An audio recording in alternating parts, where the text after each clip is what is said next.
There are two ways to create a drag and drop question. One way is to use the fill in the blank drag and drop. You can find the fill in the blank drag and drop right here.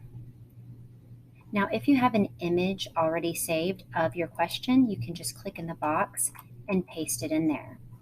You can see then the question shows up down here. If you see right here at the top, it says to create a blank, type an underscore, and then type the correct response in the answer setup. So you're just going to create your blanks right up here.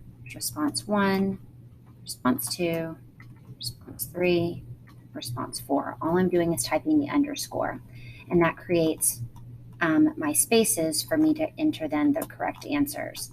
So what you're going to want to do after that is go ahead and create your possible responses.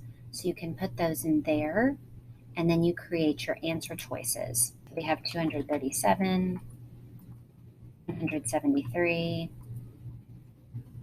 279, and 225.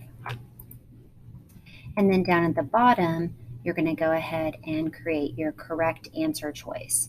So this is asking for the total number of points from least to greatest. So then when I come down here, you can see I have my 4 blanks, and I go ahead and drag and drop these in the correct spots, how I'm going to want the correct answer set up. Now, if you want to give them partial credit, you can do a partial match, or you can keep it exact match depending on how you want to award the points. And then you just click Save. Now, another way to do this type of question is to click on Label Image. Now again, just like we showed before, for this one you're going to have to go ahead and upload your image. So you're going to have it saved to your computer. And then I find my blank plot diagram. This is the image I'm going to be using. And then I just click OK. So my image is in here. I'm going to put my directions up here. Label the parts of the plot diagram with the correct definition.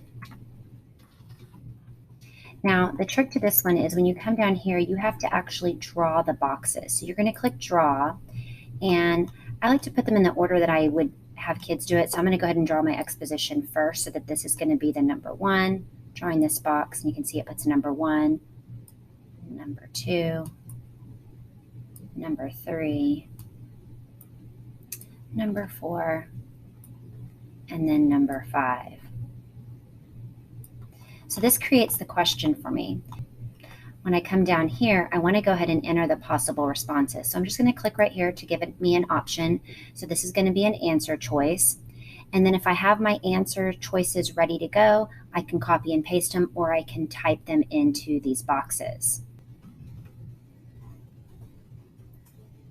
Now that I have my responses typed in as possible responses, I'm going to come down to the correct answer setup, and I'm going to drag them into the correct spot. So the most exciting part, drag it up here. This is where that answer goes. Beginning of the story faces a series of conflicts. Oops, that one didn't go. Where they face a series of conflicts, and then the outcome. And then down here, I want to go to additional setup options, and then click that for scoring type, they can have a partial match. That way, if they mix just 1 or 2 of them up, they can still get partial credit for this question. And then click Save.